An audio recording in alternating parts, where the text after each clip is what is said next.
पण तुम्हाला वाटतं की पवारसाहेब आणि दादा एकत्र येऊ शकतात? पडत्या काळात दादांना साथ दिली, त्या कार्यकर्त्यांना विश्वासात घेऊन पुढचे निर्णय होणार आहेत असं देखील आम्हाला सांगण्यात आलेले आहे. त्यामुळे असं काही डायरेक्ट परस्पर निर्णय कुठे होणार नाही. जर काही तिकडनं उद्या ऑफर आली किंवा काही चर्चा झालीच तर आम्ही त्या चर्चेचं स्वागत करूच. पण होऊ शकतं असं का नाही होणार? आता काही तिकडचे जरी आमचे आमदार पराभूत झाले तरी आम्हालाही वाईट वाटतंच ना.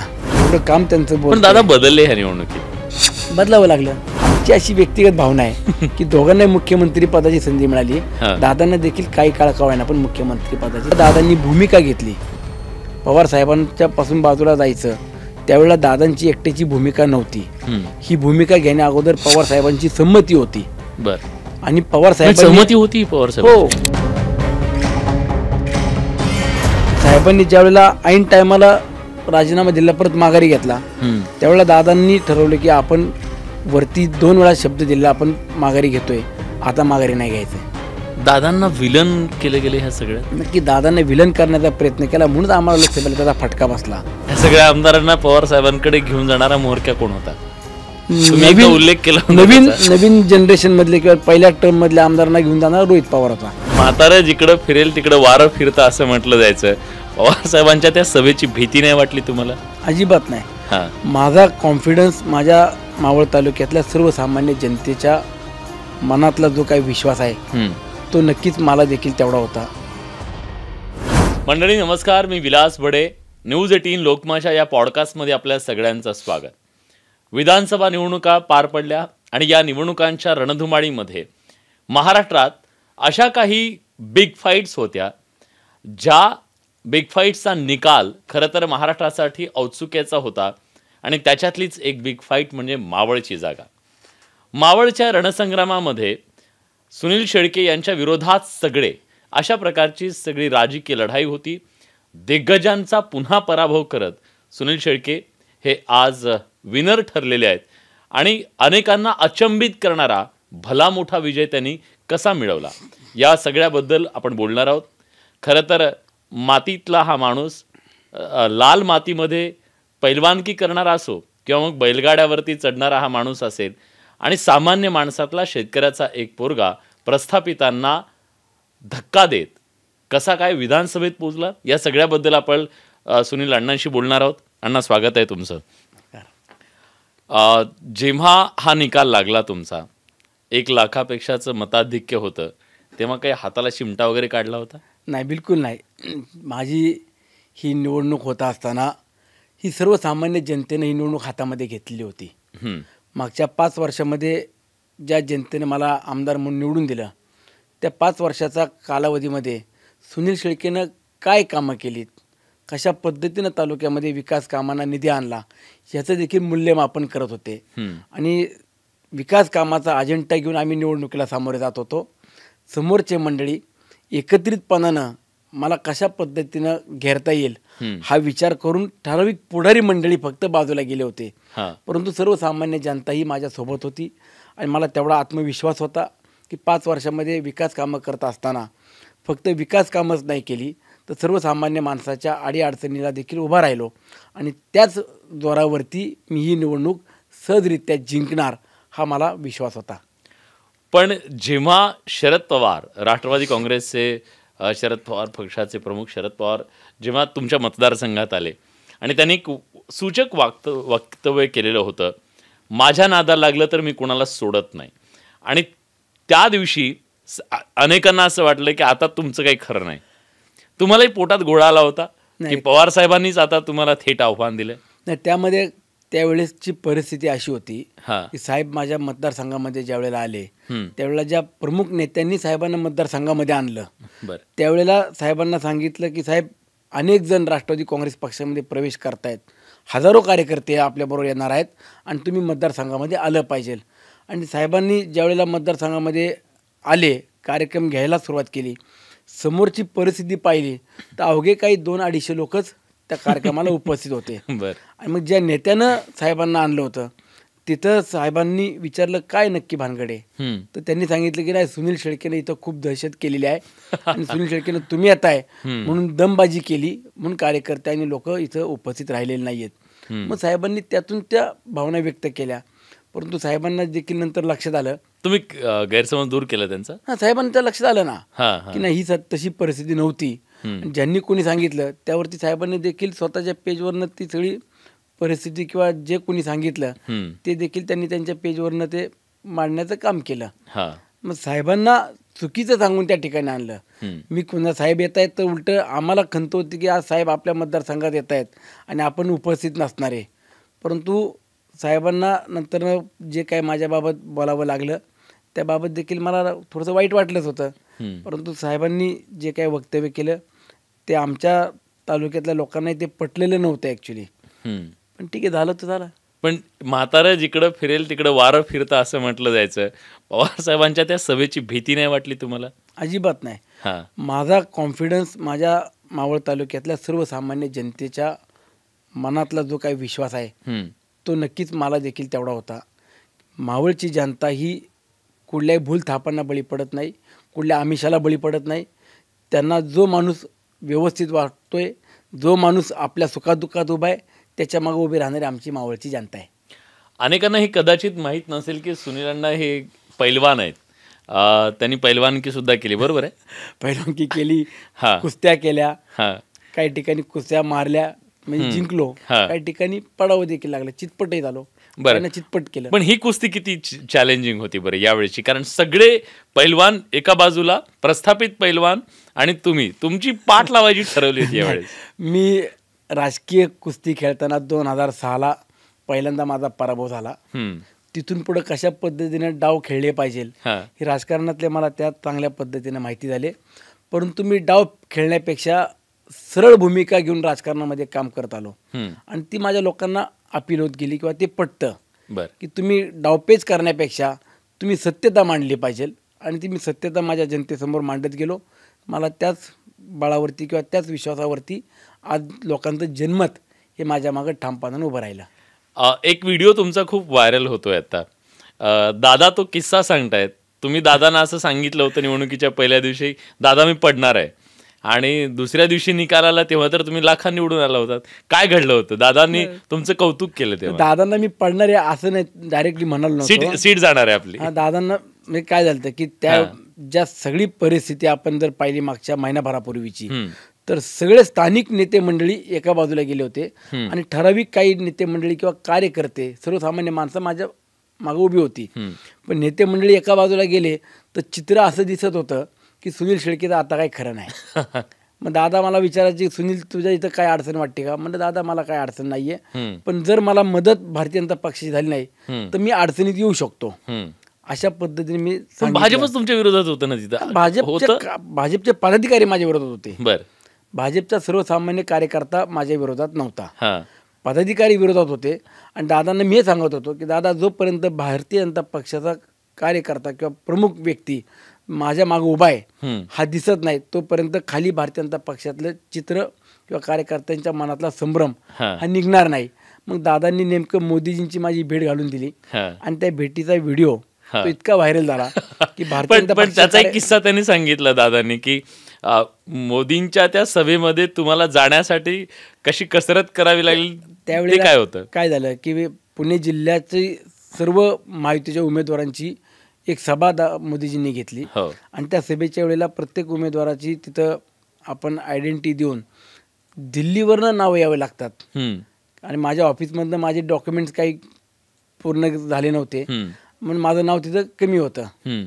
मग त्यात दादांना कोणीतरी सांगितलं सुनील आलाय पण त्याला स्टेजवरती येता येत नाहीये.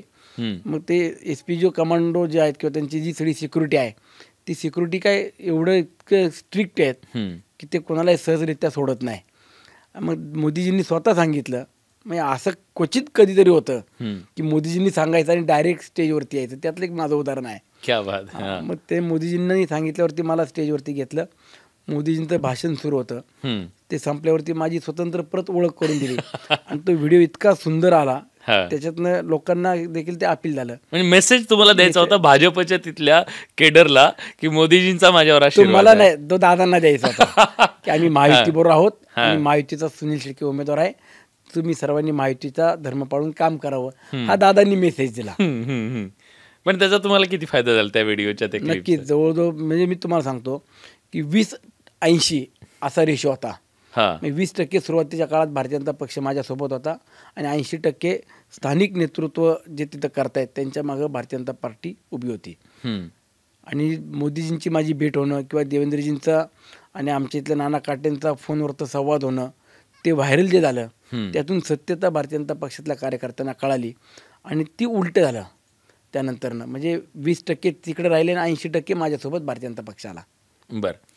पण या सगळ्यामध्ये एक राज्यभर चर्चा आहे की हा जो अभूतपूर्व विजय मिळालेला आहे महायुतीला त्याच्यामध्ये लाडकी बहीणचं योगदान खूप मोठं आहे. पण महाराष्ट्रातल्या जनतेला हे माहीत नाही आहे की तुमच्यासाठी लाडक्या बहिणीची एक फौज कायम तुम्ही तयार करून ठेवलेली आहे आणि तुमच्या यशाचं गमकच ते तुमची लाडकी बहिणींची फौज आहे. ते काय आहे नेमकं? नाही, नक्की. शेवटी हे बघा, आपण राजकारणामध्ये किंवा सामाजिक जीवनामध्ये काम करताना आपली प्रतिमा कशा पद्धतीनं ठेवतो यावरती देखील पुढच्या काही गोष्टी अगोदरीच्या असतात. आपण आपली प्रतिमा किंवा आपली एक वैचारिक पातळी ही देखील स्वच्छ ठेवली पाहिजे आणि ते मी सातत्याने ठेवण्याचं काम केलं. मला कुटुंबातल्या सारखा माझ्या आया बहिणी मला समजतात. म्हणजे आपल्या भावासारखा मुलासारखा मला प्रेम करणाऱ्या माझ्या आया बहिणी आहेत आणि त्यांनी एवढं ताकदीनं काम केलं. म्हणजे एका बाजूला सगळ्या नेत्यांची बलाढ्य शक्ती होती, दहशत होती, पण हे सगळी मोडीच काढून माझ्या महिला भगिनी उन्हातानात घरदार सोडून माझा प्रचार करत होत्या. पण ही ब्रिगेड जमवली कशी? काय काय काय ट्रिक आहे तुमची? नाही, ह्याच्यामध्ये त्यात माझ्या मिसेसचा सुद्धा मोठा खारीचा वाटा आहे. बरं. ते मला नाकारता येणार नाही. आणि महिला भगिनींचं एक माझं संघटन चांगलं आहे. महिला भगिनींना एक विश्वास आहे की आपल्या अडीअडचणीत उभा राहणारा सुनील अण्णा आहे आणि त्यामुळे त्या माझ्या प्रत्येक कार्यक्रमाला म्हणा किंवा प्रत्येक वेळेला उभ्या राहतात. तुम्ही जेव्हा जिंकलात तेव्हा पहिला फोन कुणाचा आला होता? अजितदादांचा. तुम्ही इमोशनल झाला होता? शेवटी दादांना एक वाटत होतं की सुनीलला सगळ्यांनी घेरण्याचा प्रयत्न केला आहे, अभिमन्यू झालाय तुमचा, घेरलेला आहे आणि स्थानिक मावळकर काय करतायत यावरती दादांचं लक्ष होतं, तटकरे साहेबांचं लक्ष होतं. मग दोघांना इतका आनंद झाला की सुनील ज्यावेळेला 70-80 पुढे जातोय हे कळाल्यावरती मलाही दादांनी फोन करून म्हणले, का रे शान्या, मला सांगतो मी अडचणीत आहे, तू अडचणीत आहेस का रे? म्हणजे नाही दादा, तुमचा शिलेदार विजय होतोय. फक्त परिस्थिती शेवटी आपण राजकारण करत असताना किंवा कुठल्याही निवडणुकीला सामोरं जाताना मायक्रो प्लॅनिंग असलं पाहिजे, बारीक बारीक गोष्टींवरती लक्ष असलं पाहिजे. ते मी लक्ष ठेवून होतो. जिथं जिथं मला अडचणी वाटत होत्या त्या अडचणी सोडवण्याकरता मी दादांचा, तटकरे साहेबांचा प्रत्येक वेळेला उपयोग करून घेत होतो आणि दादांना तो खूप आनंद झाला. ही निवडणूक खूप इरेला पेटलेली होती. म्हणजे तुमचे विरोधक आणि तुम्ही जसं काय आता एकदम म्हणजे काटेकी टक्कर अशी होती. पण जिंकल्यानंतर जी तुमची प्रतिक्रिया मी ऐकली, खूप मॅच्युअर्ड पॉलिटिशियन प्रमाणे तुम्ही म्हणालात, झालं गेलं विसरून जाऊ आणि चला आता आपल्या ह्याच्यासाठी आपण विकासासाठी एकत्र येऊ. शेवटी बघा, निवडणुका दर 5 वर्षांनी होत असतात. आता 5 वर्षाकरता मला जर जनतेनं निवडून दिले किंवा प्रतिनिधी म्हणून मला काम करण्याची संधी दिली तर मागं काय झालं याचा मी विचार करत बसण्याचा अर्थ नाही. किंवा मागं कुणी आपल्याला त्रास दिला, मग त्यांना आपण कशा पद्धतीने त्रास द्यायचा, हे राजकारण राजकारण नको. हे सोडाचं राजकारण आपल्याला नाही करायचं. आपण जर आज 4-4.5 लाख लोकसंख्या असलेला माझा मतदारसंघ आहे, ह्या लोकांना आपण काय न्याय देणार आहोत, पुढे त्यांच्या आपल्याकडनं किती अपेक्षा आहेत, त्या अपेक्षा आपण कशा पद्धतीने पूर्ण करणार आहोत, ह्याच्यावरती आपण बोललं पाहिजे, ह्याच्यावरती आपण काम केलं पाहिजे. आणि मग आपण जर एकमेकाला कायम संघर्षच करत राहिलो आणि आपल्या स्वतःच्याच करता आपण राजकारण करत राहिलो तर सर्वसामान्य माणसं यामध्ये भरडली जाणार आहेत. त्यामुळे मला असं वाटतं की ठीक आहे, आता जो काही निकाल लागला तो निकाल सगळ्यांनी स्वीकारला पाहिजे. आपण हातात हात घालून काम केलं पाहिजे. शेवटी आपल्या तालुक्याचा विकास हाच आपला अजेंडा असला पाहिजे, असं माझं व्यक्तिगत मत आहे. लोकसभा निवडणुकीचे जेव्हा निकाल लागले, बारामतीत दादांना पराभव पत्करावा लागला, पोटात गोळा आला होता? आता आपला निर्णय चुकला का? साहेबांना सोडला पण चुकलो का? काही घालमेल सुरू होती? नाही, बारामतीचा किंवा मागच्या लोकसभेचा जर आपण निकाल पाहिला तर त्यामध्ये विरोधी पक्षातली मंडळी काही नेरेटिव्ह सेट करण्यामध्ये सक्सेस झाले. त्यात सहानुभूती हा एक मोठा फॅक्टर होताच. आणि दादांनी चुकीचं केले, दादांनी असं करायला नव्हतं पाहिजे पवार साहेबांसोबत, असा जो काही मेसेज खाली ग्राउंड लेवलवरती गेला होता तो आम्हाला परत तो इनकॅच करता येत नव्हता किंवा आम्हाला ती परिस्थिती सुधारता येत नव्हती. का तर ज्या वेळेला दादांनी भूमिका घेतली पवार साहेबांच्या पासून बाजूला जायचं, त्यावेळेला दादांची एकट्याची भूमिका नव्हती. ही भूमिका घेण्या अगोदर पवार साहेबांची संमती होती. बरं. आणि पवार साहेब सहमती होती पवार साहेब? हो. पवार साहेबांची संमती जर नसती तर प्रफुल्लभाई पटेल, भुजबळ साहेब, रामराजे निंबाळकर किंवा प्रमुख नेते म्हणत असताना वळसे पाटील साहेब हे लोक दादांसोबत आलेच नसते. हा खूप मोठा गौप्यस्फोट करताय तुम्ही. 100% गौप्यस्फोट नाही हा. ही सत्यता आहे. ही दादांनी सत्यता जर महाराष्ट्रापुढे मांडली पण मग असती. तुम्हाला पुढे करून ते मागे का थांबले मग, असं का झालं? दादांनी ज्या वेळेला ही भूमिका घेतली त्यावेळेला 53 आमदार हे सगळे दादांना सांगत होते, हा. दादा आपल्याला सत्तेमध्ये जाणं गरजेचं आहे, आपल्याला विकास कामं जर करायची असेल तर निधी मिळाला पाहिजे आणि आपण महायुतीसोबत जाऊया. अशा पद्धतीने सांगताना दादांनी सांगितलं तुम्ही साहेबांची परवानगी आणा, त्यानंतर मी पुढचं पाऊल उचलतो. साहेबांनी परवानगी दिली. साहेब म्हणले मी आता राजीनामा देतो, सुप्रियाताई पक्षाच्या प्रमुख अध्यक्ष म्हणून राहतील, दादा महाराष्ट्रात लक्ष घालतील. हे सगळं ठरलं. मग केंद्रीय नेतृत्वाशी बोलणी चालू केली. केंद्रीय नेतृत्वानं किती तुम्हाला मंत्रिमंडळामध्ये खाती देणार आहोत, किती तुम्हाला मंत्रिमंडळ जागा देणार आहोत, हे सगळं निश्चित करण्यात आलं. मिनिमम प्रोग्राम ज्याला आपण म्हणतो पुढच्या 1.5-2 वर्षाचा, तो देखील ठरला. लोकसभेला कशा पद्धतीनं लढणार आहोत आपण, विधानसभेला कसं लढणार आहोत, हे सगळं ठरल्यानंतर ना मग दादांनी पुढचं पाऊल घेतलं. आणि दादांनी घेताना दादा फक्त फ्रंटला होते, पण मागणं सगळे सपोर्टला हे सगळे नेते मंडळी दादांच्या मागे उभे होते. पण साहेबांनी ज्यावेळेला ऐन टायमाला राजीनामा दिला, परत माघारी घेतला, त्यावेळेला दादांनी ठरवलं की आपण वरती 2 वेळा शब्द दिला, आपण माघारी घेतोय, आता माघारी नाही घ्यायचंय. दादांना विलन केले गेले ह्या सगळ्यात. नक्की दादांनी विलन करण्याचा प्रयत्न केला, म्हणून आम्हाला लोकसभेला त्याचा फटका बसला. आणि लोकसभेला जो फटका बसला त्यातून मग आम्ही सुधारणा काय केल्या पाहिजे, जनतेला कशा पद्धतीने सांगितलं पाहिजे, ते जनतेला पटलं. महाराष्ट्रातल्या जनतेला दादा काम करणारा नेता आहे, दादा स्पष्ट वक्ता आहे, दादा जे बोलतो ते करतो, ही जी दादांची प्रतिमा आहे ही सर्वसामान्य माणसांना ती पटली मागच्या 4 महिन्यात. म्हणून आता आम्ही एक बघितलं पण ह्या सगळ्या निवडणुकीत बाकीचे नेते टेन्शन मध्ये होते, दादा एकदम बिंदास्त आम्हाला वावरताना. दादा त्यांचे डायलॉग तुम्ही छोटे छोटे त्याचे जे बोलायचे ते व्हायरल होत होतं, लोकांना ते आवडत होतं, अपील होत होतं. हे ठरवून होतं. दादा तुम्ही जर पाहिलं तर एक तर ग्रामीण भागातली एक नाळ जोडलेला नेता आहे, एक चांगली पकड असलेला नेता आहे. आणि दादांना काम करताना देखील आपण पाहिलं असेल तर एकदम डिसिप्लिन असलेला माणूस आहे. काम करताना कायद्यात किंवा चौकटीच्या आतमध्ये बसून काम करणार नेता आहे. आणि सर्वसामान्य माणसांना दादांचा स्वभाव माहिती आहे. दादा बोलताना परखड बोलतात, स्पष्टपणे बोलतात, मिश्किलपणाने पण बोलतात. आणि जर टोकाचं बोलायचं असेल तर टोकानंच घेऊन सुद्धा बोलतात. आणि ते लोकांना ते पटतं.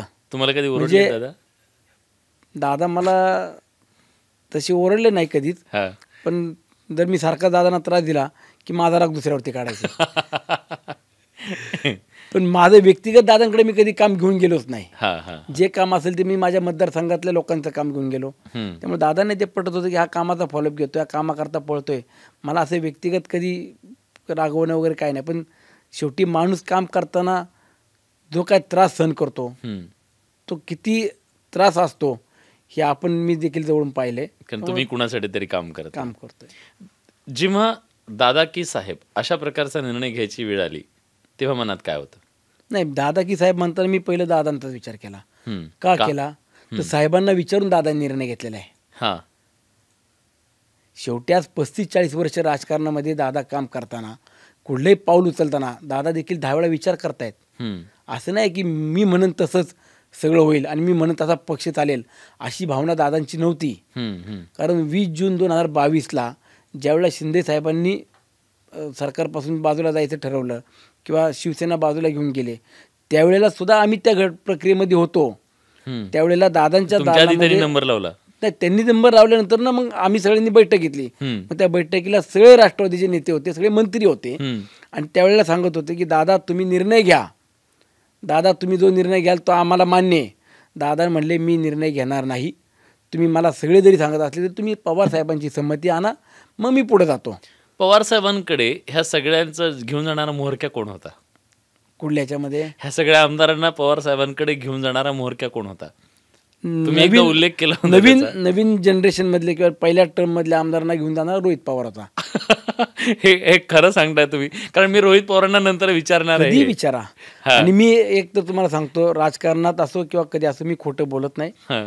खोटं बोलणं माझा स्वभाव नाही. जे काय ती सत्यता मांडतो आणि त्यातून जर मी चुकीचं केलं असेल तर मी माफी पण मागेल. पण नेणारा आम्हाला रोहित पवार होता. काय काय त्यांचं काय म्हणणं होतं? नाही, रोहित दादा म्हणलं की अरे आपण जर सत्तेपासून लांब राहिलो तर आपल्याला मतदारसंघात किती त्रास होईल, आपण भाजपसोबत जाऊ. त्यावेळेला म्हणजे शिंदे साहेबांनी जी भूमिका घेतली ती शिवसेनेने भूमिका घेतली, त्यामुळे सरकार पडते, आपल्यामुळं पडत नाही आहे. मग आपण साहेबांना कन्व्हिन्स करू आणि आपण भाजपसोबत युतीत गेलो तर आपल्याला काय प्रॉब्लेम आहे. आम्हाला घेऊन जाणार रोहित पवार आहे. आणि पुन्हा तेच मग का दूर गेले? आणि नंतर ना मग पवार साहेबांनी नकार दिला. नकार दिल्यावरती म्हणजे 20 जून 2022ला पवार साहेबांनी नकार दिला. मग आम्ही वर्षभर विरोधी पक्षात बसलो. त्या 2-3 महिने या घडामोडी होत होत्या. त्यावेळेला रोहित पवारांना किती माहिती होतं किंवा नव्हतं हे मला माहीत नाही. पण रोहित पवारांनी नंतर जी भूमिका घेतली की साहेबांना एकटं ठेवलं आणि बाकी सगळेच गेलेत, तसं नव्हतं. त्यामध्ये जयंत पाटील साहेबांना काही माहिती नव्हतं, काही गोष्टी माहीत नव्हत्या, असं देखील आम्हाला नंतर कळालं. मग ते किती माहिती किती नाही ते मला माहीत नाही. पण ह्या निवडणुकीमध्ये रोहित पवारांना दादांनी आणि दादांना रोहित पवारांनी असं काही मदत केली? अजिबात नाही. हे अंदर की बात है, पवार पवार साथ है. अजिबात नाही. असं उगाच काहीतरी बोललं जातं. मी कर्जत जामखेडच्या बाबत राम शिंदेंशी पण बऱ्याच वेळा बोलत होतो. साहेब तो म्हणजे रोहित दादा काम करतोय, तुम्ही स्वतः तेवढ्याच ताकदीनं काम केलं पाहिजे. ते होय होय म्हणायचे, पण तेवढंच ग्राउंड लेवलला त्यांचं काम नव्हतं हे त्यांनी ते मान्य केलं पाहिजे. ज्या वेळेला रोहित पवार काम करत होते पण शासकीय फंड मिळत नव्हता, त्याच्यावेळेस स्वतंत्र यंत्रणा त्यांची मतदारसंघात काम करत होती, हे आपल्याला नाकारता येणार नाही. त्याच वेळेला सरकारमध्ये असलेल्या राम शिंदेजींनी तिथं चांगले पाय रोवण्याचा प्रयत्न केला, परंतु जेवढं त्यांना ताकद मिळायला पाहिजे होती किंवा जेवढं तिथं त्यांनी खाली प्रत्येक लोकांशी संपर्क ठेवायला पाहिजे होता तेवढा संपर्क त्यांनी ठेवला नाही. आणि बारामतीमध्ये लोकसभेला बारामतीकरण ठरवलं होतं की साहेबांना साथ द्यायची आणि विधानसभेला अजितदादांना साथ द्यायची. त्या पद्धतीने त्यांनी तिथला फॉर्म्युला वापरला. पण कर्जत जामखेडला दादांनी न जाणं किंवा दादा सभेला नाही गेले असं मुळीच नाही. आता माझ्या इथं पण दादा सभेला नाही आले. मी तर राष्ट्रवादीचा उमेदवार आहे, तरी दादांना वेळ मिळाला. माझ्याकडे एकही सभा नाही, कुठल्याही नेत्याची सभा नाही. दादांना माझ्या इथं यायला वेळ मिळाला नाही. मग मी असं म्हणायचं का की दादांनी माझ्या विरोधातल्या उमेदवाराला मदत केली? असं नाहीये. तिकडे पंकजा मुंडेंच्या बद्दल सुद्धा असाच आरोप सुरेश धस करतायत. नाही, बीडमधली मी काय एवढी माहिती घेतली नाहीये तिथली. पण पंकजाताई महाराष्ट्रभर फिरत होत्या, प्रत्येक मतदारसंघात जाऊन ओबीसी समाज असेल किंवा पक्षातल्या कार्यकर्त्यांना विश्वास देत होत्या. मी त्यांचं भाषण देखील ऐकलं की आपल्याला कमळ बटन जरी दाबता येत नसतं तर आपण महायुतीचा धर्म म्हणून घड्याळ जरी असलं तरी ते कमळ म्हणून बटन दाबा, अशा पद्धतीने देखील नागरिकांना किंवा कार्यकर्त्यांना आव्हान करत होत्या. त्यामुळे ठीक आहे, आता काही राजकीय शिंतोडे उडवण्याचा प्रयत्न करत असतात काही मंडळी. विषय निघाला बीडचा म्हणून तुमचं आणि स्वर्गीय गोपीनाथ मुंडे यांचं एक जवळचं नातं राहिलेलं आहे. अधूनमधून अनेकदा तुम्ही त्याच्याबद्दल एक सुतोवाच करत असता, पण बऱ्याच जणांना हे माहीत नाही आहे की तुमचं नेमकं नातं काय. नाही, मुंडे साहेब म्हणजे खरं तर आमचा मावळ संघ जनसंघाच्या विचारधारेतला मतदारसंघ म्हणून ओळखला जायचा आणि भारतीय जनता पक्षाचा एक चांगला पगडा तिथं मतदारसंघामध्ये आजही आहे, मानणारा मोठा वर्ग आहे. आणि मुंडे साहेब मावळला जाणीवपूर्वक आवर्जून यायचे. मग तिथं मतदारसंघात 2 व्हीलरवरती सुद्धा साहेबांनी आमच्या मतदारसंघात प्रचार केलेला आहे. आणि साहेबांची एक प्रतिमा किंवा मावळ तालुक्यात भाजप म्हणलं तर मुंडे साहेब हा एक चेहरा सगळ्यांच्या डोळ्यासमोर उभा राहायचा, आजही राहतो. आणि मुंडे साहेबांच्या नंतर मी पंकजाताईंसोबत प्रदेश युवा मोर्चामध्ये काम केलं भारतीय जनता पक्षाच्या. मग पंकजाताईंचा आणि माझे एकदम घरोब्याचे संबंध आले. मग बहीण भावाच्या नात्यासारखं आम्ही दोघांशी एकमेकाशी सगळ्या गोष्टी शेअर करतो, आजही करतो. आणि पंकजाताई आम्ही एकत्र आल्यावरती ताईंचं आणि माझं नातं एक थोडंसं रक्ताच्या पलीकडे जुळलं गेलं. आणि मतदारसंघात किंवा बाकीच्या वेळेला सुद्धा मला मदत ताई करतात.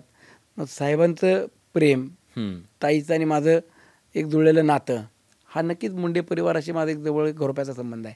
बरं, पण एक गोष्ट आहे, दादांच्या या निकालानंतर दादा योग्य होते, दादांचा निर्णय योग्य होता हे कन्फर्म झालं. आणि तुम्हाला कधी थोडं तुमच्या जवळचे आमदार आले होते, त्या सगळ्या जीव भांड्यात पडला, आपलं काही चुकलं नाही बाबा ह्या निकालानंतर? ह्या निकालानंतर नक्कीच आम्हाला समाधान आहे.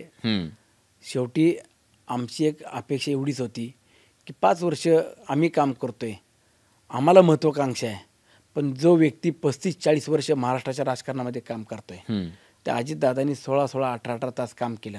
त्या दादांना आज न्याय मिळतोय की दादांनी जे काही प्रामाणिकपणे काम केलं त्याला आज कुठंतरी साथ मिळाली. 41 आमदार हे आमच्या राष्ट्रवादी काँग्रेस पक्षाचे खूप मोठी दादांचे गोष्ट विचार हो नक्कीच विजयी झाले. त्याचा आम्हाला खूप आनंद आहे. शेवटी दादांना देखील आम्हाला एक चांगल्या पदावरती किंवा दादांना एका महत्त्वाच्या पदावरती आम्हाला देखील पाहिजे आहे. पण यावेळेस मुख्यमंत्री पद थोडंसं दूर गेलं असं वाटतं नाही, आता शेवटी दादांपासून, बघा, की आहे संधी अजून? महायुती आहे. महायुतीमध्ये भारतीय जनता पक्ष हा मोठा पक्ष आहे.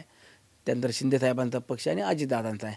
परंतु महायुतीमध्ये पूर्वी जर पाहिलं तर भारतीय जनता पक्षाचं महाराष्ट्रातले प्रमुख नेते म्हणलं तर देवेंद्रजी फडणवीस साहेब आहेत. हम्म. ते देखील राज्याचे 5 वर्ष मुख्यमंत्री म्हणून त्यांनी कारभार सांभाळलेला आहे. 2.5 वर्ष शिंदेसाहेबांनी सांभाळलेला आहे. मग ह्या तिसरे नेते म्हणलं तर अजितदादा आहे. हम्म. आमची अशी व्यक्तिगत भावना आहे की दोघांनाही मुख्यमंत्री पदाची संधी मिळाली. दादांना देखील काही काळ का होईना पण मुख्यमंत्री पदाची संधी दादांचं स्वप्न, दादा कायम उपमुख्यमंत्री राहिलेले, एकदा तर मला मुख्यमंत्री म्हणून बघायचं. नक्की दादांना आम्हा सर्वांनाच महाराष्ट्रातल्या सर्वसामान्य ग्रामीण भागातल्या देखील जनतेला पाहिजे की दादा मुख्यमंत्री होत आहेत म्हणून. तुम्ही आणि शरद पवार साहेबांची राष्ट्रवादीत आता एकाच आईची 2 बाळं म्हणूया आपण हवं तर, त्या नेत्यांशी कधी संपर्क होतो? निकालानंतर काही संपर्क झाला? संपर्कात आहेत, काय त्यांचं काय सातत्याने संपर्कामध्ये आहे. आता काही तिकडचे जरी आमचे आमदार पराभूत झाले तरी आम्हालाही वाईट वाटतंच ना. हां. पण ठीक आहे, आता तो झाला, तो निर्णय झाला. हम्म. आणि आजही असं वाटतं की जे कोणी आज आमदार आमच्या संपर्कात आहेत, 6-7 जण आमच्या संपर्कात आजही आहेत, तर असं वाटतं की त्यांना वाटतं की आपण एकत्र आलं पाहिजे. शेवटी 5 वर्षाचा पल्ला, हा 5 वर्षाचा काळ हा सुद्धा खूप मोठा आहे. आणि 5 वर्ष जर आपण काहीच कामं करू शकलो नाही तर मतदारसंघातल्या लोकांना काय सांगणार, अशी स्वाभाविक आहे भावना प्रत्येकाची होते. ती भावना त्यांच्या मनामध्ये आहे. म्हणून आता साहेब, दादा तटकरे साहेब असतील, प्रफुल्लभाई असतील, हे उद्या काय निर्णय घेतील आम्हाला माहीत नाही. पण तुम्हाला वाटतं की पवारसाहेब आणि दादा एकत्र येऊ शकतात? एकत्र येतील की नाही हा मला आज तरी सांगता येत नाही. पण ज्या कार्यकर्त्यांनी संघर्ष केला, पडत्या काळात दादांना साथ दिली, त्या कार्यकर्त्यांना विश्वासात घेऊन पुढचे निर्णय होणार आहेत असं देखील आम्हाला सांगण्यात आलेले आहे. त्यामुळे असं काही डायरेक्ट परस्पर निर्णय कुठले होणार नाही. जर काही तिकडनं उद्या ऑफर आली किंवा काही चर्चा झालीच तर आम्ही त्या चर्चेचं स्वागत करूच. पण होऊ शकतं असं? का नाही होणार? हां, व्हायला पाहिजे, होऊ शकतं, व्हायला हवं. उद्या जर समजा राष्ट्रवादीचे 7-8 खासदार जे आहेत ते खासदार हे उद्या आमचे 50 जणांचे जर म्हणजे 51 जणांची जर आमची फिगर होत असेल तर आम्हाला अभिमान आहे, आमचा पक्ष मोठा झाला म्हणून. पण मग पवारसाहेब मान्य करतील? बघूया आता काय होतं. आज तरी त्यावरती बोलण्यात मला वाटतं की योग्य नाही आहे, परंतु आज न उद्या काहीतरी चांगल्या घडामोडी होतील. म्हणजे तुम्ही हिंट देताय की याचा अर्थ पडद्यामागे काहीतरी घडतंय, म्हणजे काहीतरी डायलॉग सुरू आहे किंवा सिग्नल मिळत आहेत. घडू शकतं असं नाही म्हणू शकत नाही. शेवटी आपण सकारात्मकच विचार केला पाहिजे. पण दादांनी ह्या निवडणुकीमध्ये स्वतःचं नेतृत्व सिद्ध केलं. नक्कीच दादांनी नेतृत्व सिद्ध करून दाखवलं. महाराष्ट्रातल्या जनतेला देखील दादांचं नेतृत्व मान्य आहे हे दाखवून दिलं.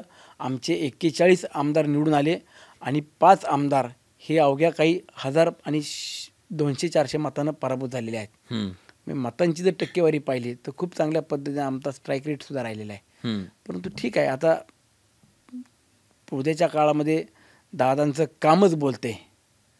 त्यामुळे दादांना काय कुणी जाहिरातबाजी करून किंवा खूप मोठा सोशल मीडिया, प्रिंट मीडियाचा देखील वापर दादा कधी करत नव्हते. एवढं काम त्यांचं पण दादा बदलले ह्या निवडणुकीत, बदलावं लागलं. हां, दादांचा परखड स्वभाव काहींना आवडत नव्हता. हां, दादा स्पष्ट बोलले तर काहींना अपमान वाटायचा. पण तो काही स्वभाव दादांनी बदलला. ठीक आहे बाबा, दादांना काही आमच्या नेत्यांनी सांगितलं दादा आपण असं वागलं पाहिजे किंवा असं बोललं पाहिजे. ठीक आहे म्हणलं, तुम्ही म्हणता मी तसं वागेल. पण दादा मवाळ झाले, महाराष्ट्राला हे दिसले या दादा निवडणुकीमध्ये. जेवढे परखड आहेत, हां. जेवढे करारी आहेत तेवढे दादा आतून संवेदनशील सुद्धा आहेत, तेवढे दादा मवाळ सुद्धा आहेत. दादांना उगाच आपण फक्त दादा खूप स्पष्ट बोलतात अशातला भाग नाही, तर दादांचे अनेक गुण संपन्न असलेला नेता आहे. एक गोष्ट, आता तुम्ही मुंबई आणि पुण्याच्या मध्यावरचे आमदार आहात. आम्ही मुंबईकर मोठ्या संख्येनं आणि पुणेकर सुद्धा तुमच्या मतदारसंघात येत असतो, म्हणजे लोणावळ्याला आम्ही येत असतो. तिथं खूप अशा गोष्टी आहेत ज्या खरं तर करण्यासारख्या आहेत. विशेषतः म्हणजे पर्यटक खूप मोठ्या संख्येने आहेत. पर्यटनाचा खूप मोठा स्कोप आहे. पण आजही अनेक सुविधांची वानवा आहे त्या परिसरामध्ये. ट्रॅफिक जाम खूप होतं. हे सगळे चॅलेंजेस आहेत तुमच्यासमोर. नक्कीच. आता तसं मावळ तालुका म्हणलं तर एक पोटेन्शियल असलेला तालुका आहे. तिथं तुम्ही जेवढं काम कराल तेवढं कमी आहे. म्हणजे गड किल्ले आहेत, मोठमोठे तिथं लेण्या आहेत, तिथं असलेलं निसर्गाचं सौंदर्य आहे आणि एका बाजूला इंडस्ट्री पण आहे, शेती आहे. म्हणजे तालुक्यामध्ये एकतर टुरिझम हा एक मोठा हब आपण उभा करू शकतो. टुरिझममध्ये ॲग्रो टुरिझम असेल किंवा मोठमोठे टुरिस्टचे पॉईंट्स हे डेव्हलप करायचं काम आम्ही हातामध्ये घेतलं. मागच्या 3 वर्षामध्ये जवळपास आम्ही 550 ते 600 कोटी रुपये हे मतदारसंघात तुम्ही तर स्कायवॉकचं पण काहीतरी टुरिझम करतात आणले. त्यामध्ये 350 कोटी रुपयाचा ग्लास स्कायवॉक हा एक मोठा प्रकल्प आला. आई एकविरा देवीच्या इथलं रोपवे आणि तिथला परिसर सुशोभीकरण करणं हा जवळजवळ 100-125 कोटी रुपयाचा प्रकल्प आहे.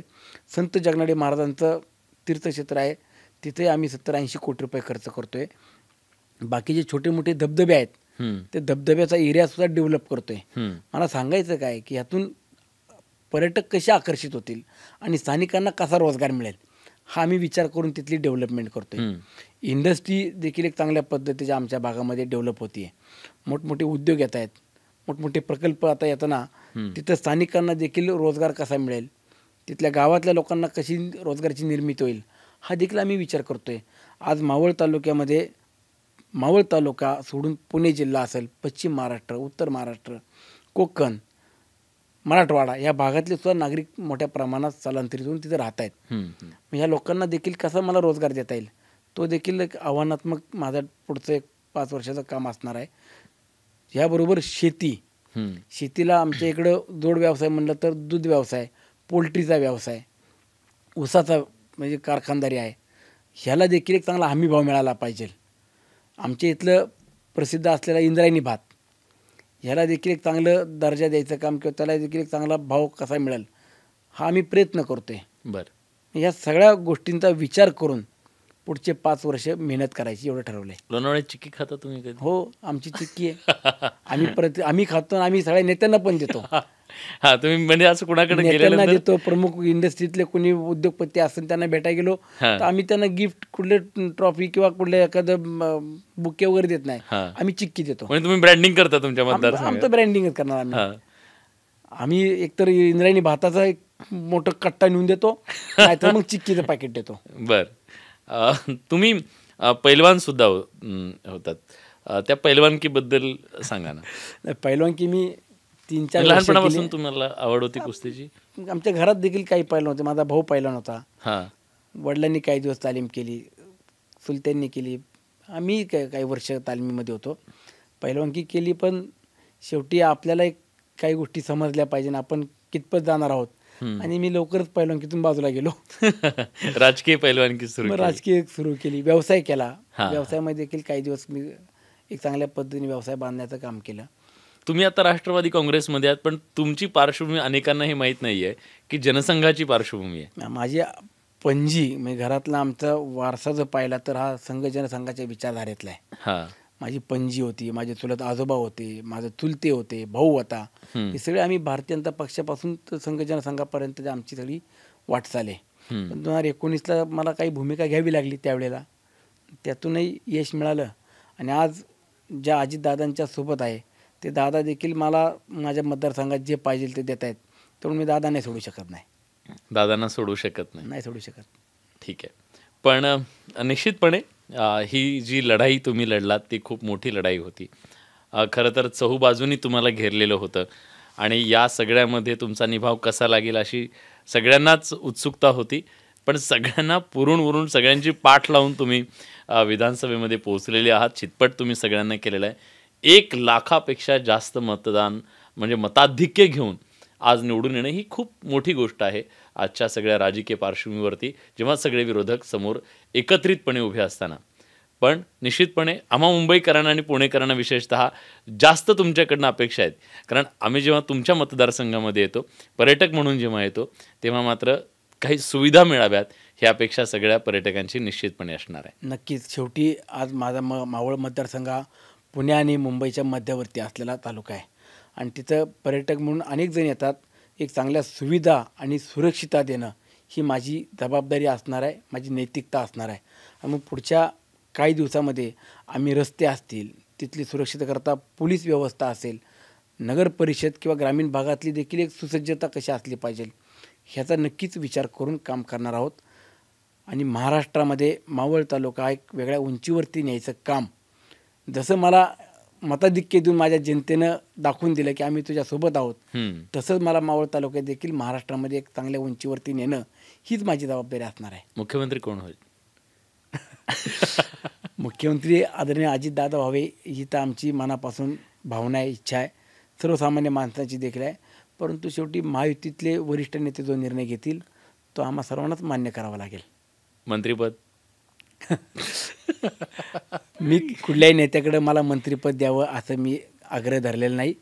परंतु ठीक आहे, शेवटी आता उद्या नेते मंडळी काय निर्णय घेतील तो निर्णय मला मान्य. दादांचा लाडका आमदार म्हणून कदाचित लाडका आमदार म्हणण्यापेक्षा जबाबदारीनं काम करणारा कार्यकर्ता म्हणून जर मला माझा विचार केला किंवा जर विचार होत असेल तर नक्कीच मी जबाबदारी पेलवेल, काम करेल, हे देखील मी तुम्हालाही आणि माझ्या सर्व नेत्यांना देखील सांगतो.